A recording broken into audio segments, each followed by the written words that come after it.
오늘의 말씀은 베드로전서 1장 17절로 21절의 말씀. 제가 가진 성경 신약 378페이지에 기록되어져 있습니다. 베드로전서 1장 17절로 21절의 말씀. 제가 봉독하겠습니다. 외모로 보시지 않고 각 사람 행위대로 심판하시는 이를 너희가 아버지라 부른즉 너희가 나그네로 있을 때를 두려움으로 지내라. 너희가 알거니와 너희 조상이 물려준 헛된 행실에서 대속함을 받은 것은 음이나 금같이 없어질 것으로 된 것이 아니요 오직 흠없고 점없는 어린 양 같은 그리스도의 보배로운 피로 된 것이니라. 그는 창세전부터 미리 알린 바 되시니나 이 말세에 너희를 위하여 나타나신 바 되었으니 너희는 그를 죽은 자 가운데서 살리시고 영광을 주신 하나님을 그리스도로 말미암아 믿는 자니 너희 믿음과 소망이 하나님께 있게 하셨느니라. 아멘. 오늘 말씀의 제목은 우리의 본분이라는 말씀의 제목으로 여러분과 나누고자 합니다. 여러분 피자 드시는 거 좋아하나요? 저는 국내에 여러 가지 피자집을 참 좋아하지만 혼자 살다 보니까 먹기에는 조금 싸고 맛있는 피자를 찾게 되더라고요. 근데 미국에서도 피자가 참 유명하죠. 거의 본 고장이라 불러도 손색 없을 만큼 많은 피자들이 성황리에 잘 되고 있습니다. 미국에 있는 이 피자집 중 전 세계를 상대로 하는 체인망을 잘 갖추고 있는 피자집이 3대 대형 피자 가맹점이 있다고 합니다. 이 시장 점유율 1위인 22.2%를 차지하고 있는 피자헛, 그리고 17.7%인 도미노 피자, 8.4%인 리틀 시저스가 대표적인 3대 대형 피자 회사겠죠. 그런데 갑자기 혜성같이 옛날에 등장한 피자집이 하나 있었습니다. 기존의 모든 질서를 무너뜨리고 궁극적으로 피자 업계를 완전히 평정할 것으로 보였을 법한 꽤 유명한 피자집이죠. 그것은 바로 파파존스라는 피자집입니다. 이 파파존스의 창업자인 이 슈네터는 36세의 젊은 나이에 창업을 하여 매년 2배의 시장 점유율을 차지할 만큼 가파른 증가세를 보여주고 있는 무서운 피자 체인점이라고 합니다. 이 파파존스의 신장과 이 도전에 모든 선발주자들은 간담을 서늘케 하고 머리털을 세우게 만드는 무서운 도전이었다라고 이야기하죠. 그러면 후발주자인 이 슈네터의 파파존스가 이렇게 강력한 도전을 주는 이유는 과연 무엇이었을까요? 사람들이 음식을 고른 이 파파존스를 고른 데의 이유에서 가장 크게 작용했던 부분은 바로 맛이라고 합니다. 그런데 마케팅 기법이 발전하다 보니 본질적인 요소 이외의 것들을 집중하는 경우가 많아졌다고 하죠. 그래서 피자헛은 맛보다는 피자의 다양성, 이 도미노는 빠른 배달은, 리틀 시저스는 싼 값을 강조하게 됩니다. 그래서 이들은 맛을 파는 것이 아니라 다양성을 팔고 음식의 질을 파는 것이 아니라 속도로 팔았으며 맛보다는 값싼 것에 조금 더 초점을 맞췄다고 합니다. 그러나 음식의 근본인 바로 맛의 차이에서 온다는 것이죠. 이 파파존스는 부수적인 것들을 식상해하며 소비자들에게 근본적인 것을 강조하고 본질이 무엇인지 승부를 벌였습니다. 파파존스는 항상 최상의 맛을 강조했죠. 그리고 가장 영양가가 많은 피자라며 광고를 했습니다. 그러려면 이제 캐치프레이즈 최고의 맛과 최고의 재료 그리고 최고의 피자라는 것을 선전했겠죠. 결국 최후의 승리는 본질의 강력함이 나타난 것이라는 이 그들의 마케팅 전략 혹 승부 전략이 잘 먹혔던 것입니다. 또 다른 예를 하나 들어볼까요? 제가 금문교의 예를 참 많이 드는데 미국의 금문교를 만든 사람은 레드우드입니다. 이 아이디어를 2000년 된 나무에서 얻어왔다고 하죠. 그가 나무를 보니 3가지의 특징, 2000년 된 나무에서는 3가지의 특징이 있었다고 합니다.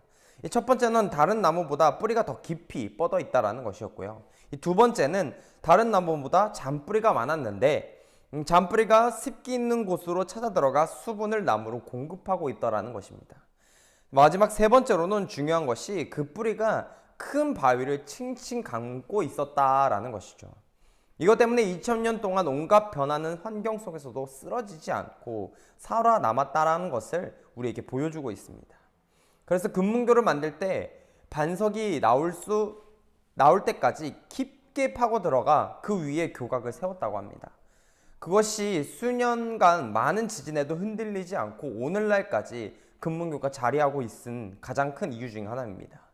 겉으로 드러나는 현상보다 중요한 것은 본질에 기초하는 것이겠죠. 기초 없이는 제대로 성장할 수 없습니다. 마찬가지죠.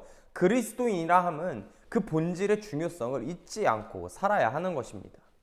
오늘은 그래서 그 본질, 본분, 우리가 갖춰야 될 그 본분이 무엇인지 여러분과 나눠보고자 합니다.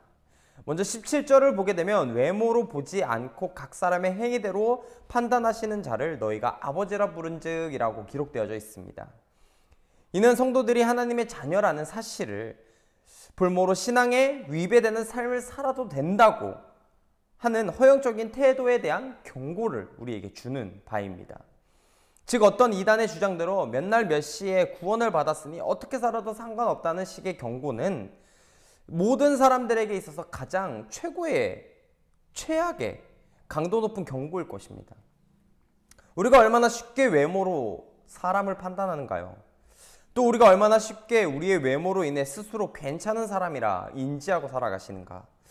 오늘날 사회의 많은 현상들의 간판은 아마도 사람들의 외모에 따라 평가되고 그거에 따른 다습되어져 온 우리의 생각들이 고착화되어져 있다 이야기할 수 있을 겁니다. 따라서 사람들은 사회 속에서 내가 높은 위치에 있다면 나는 괜찮은 사람이다 라는 결론을 내리곤 합니다. 이처럼 성도들 가운데서도 자신이 성도라는 사실 하나만으로 우쭐거리며 내 모든 것은 하나님께서 당연히 나의 모든 걸 이해하실 거야 라는 식으로 사는 사람들도 있다는 것이죠. 나태해도 난 성도니까, 좀 게을러도 난 집사니까, 하나님과 관계가 멀어도 난 장로니까 하나님께서는 조금 봐주실 수 있을 거야 라는 생각이 사로잡혀 있는 사람들이 있다는 것입니다. 그런데 하나님께서는 사람을 외모로 판단하지 않으셨습니다. 그들이 가진 직분 따위에 연연하지 않으셨다라는 것이죠. 오직 하나님의 판단의 기준은 그 사람의 행위였습니다. 이에 대해 오해 없어야 되는 부분이 있지만 이 말씀은 우리를 구원하실 때 우리의 행위를 따라 판단하신다는 말씀이 아닙니다. 이는 성도에 대한 하나님의 평가 기준에 있어서의 중요한 부분이라는 것이죠. 하나님은 간판이 아닌 그 사람의 현재 가지고 있는 모습이 얼마나 중요한지를 보고 있으셨다는 겁니다.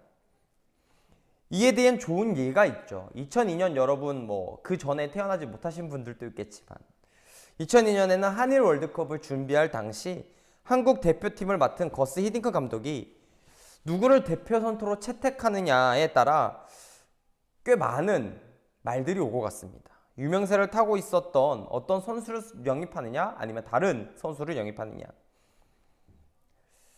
노력하지 않지만 내 유명세만을 믿고 당연히 대표팀에 선발될 줄 알았던 여러 선수들이 분명 있었을 겁니다. 하지만 유명세가 중요한 것이 아니라 그 선수가 얼마든지 그라운드에서 최선을 다해 축구 시스템, 즉 히딩크가 바랬던 축구 시스템에 잘 맞추어 열심히 뛸 수 있는가가 그 감독이 뽑고자 하는 선수들의 명단이었겠죠. 즉 아무도 열심히 뛰지 않았다면 2002년의 역사는 일어나지 않았을 겁니다. 그리고 그 감독의 부름에 확실한 응답을 하기 위해 그들 또한 열심히 뛰었다는 거죠.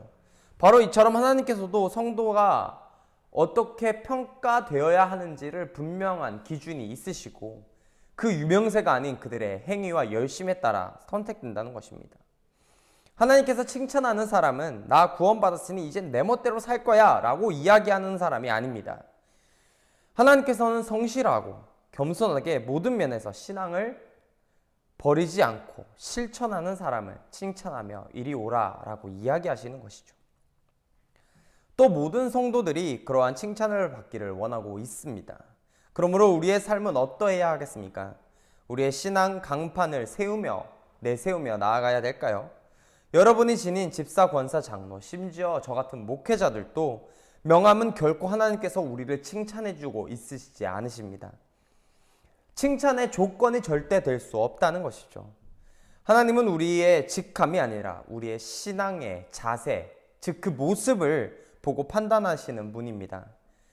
지금의 기도하는 자, 지금 말씀을 읽는 자, 지금 찬양과 경배를 드리는 자를 주님께서는 칭찬하십니다. 여러분 부디 하나님 앞에 나가 제가 왕년에는요 라고 하지 않으시길 바랍니다. 또 제가 장로거든요, 제가 목사거든요 라고 하지 마십시오. 왜냐하면 아무리 우리가 이렇게 말하고 그러한 말을 말을 하나님께 전한다고 해도 하나님의 마음에 전혀 감동이 있지 못하기 때문입니다. 그러면 어떻게 해야 할까요? 주님의 가르침대로 우리의 열매를 주님께 보이되 어떻게? 나의 행실로, 참의 모습으로 다가가시는 여러분이 되시길 바랍니다. 직함이 아닌 우리의 신앙의 실천적인 삶에서 얻어진 성령의 열매로 말입니다.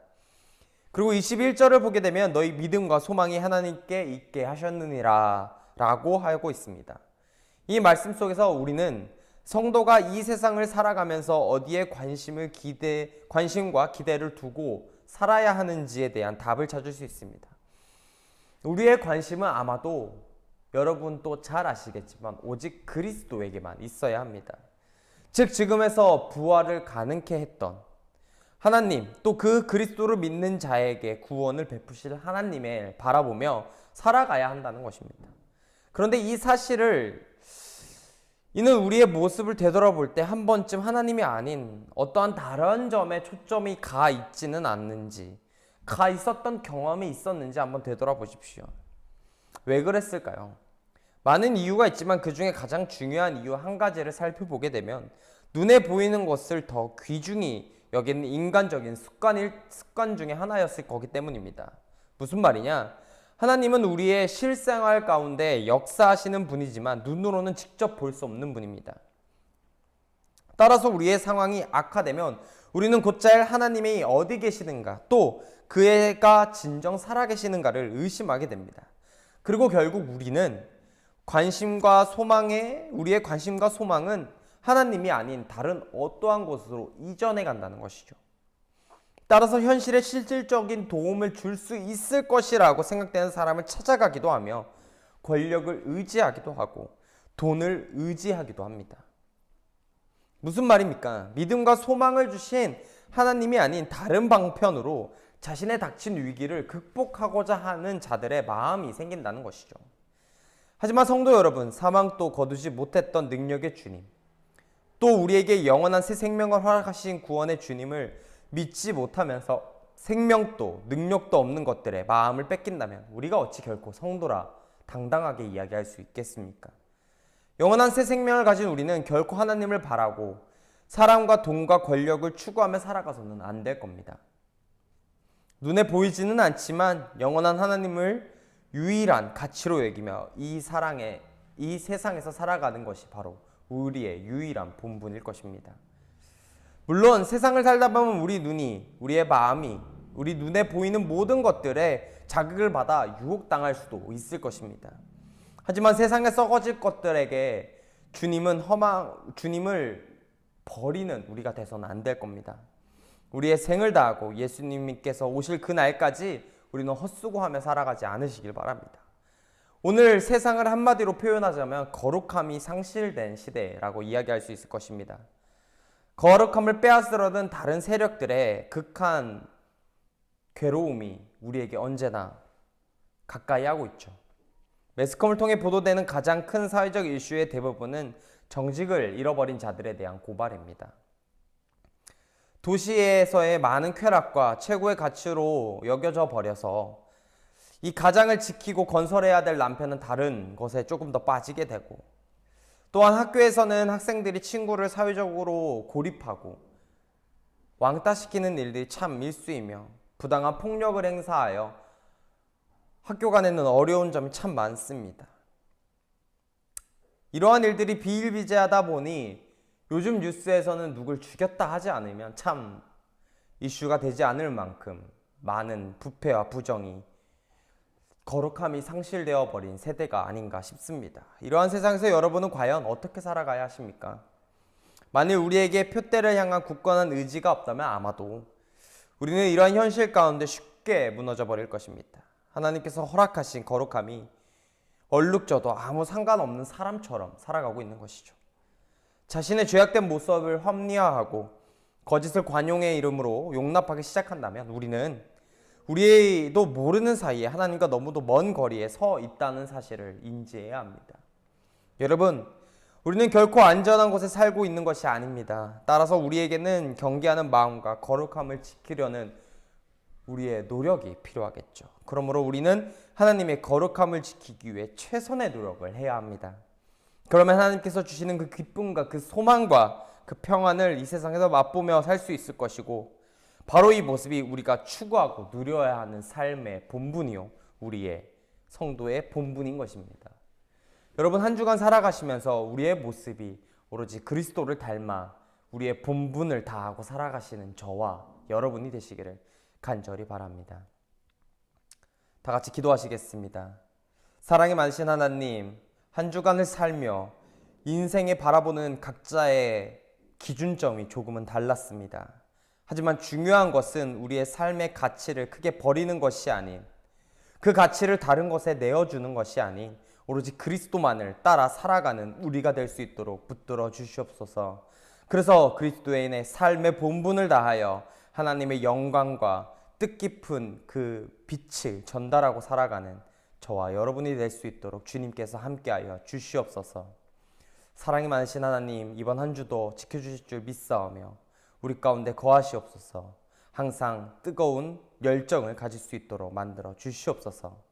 예수님의 이름으로 기도합니다. 아멘.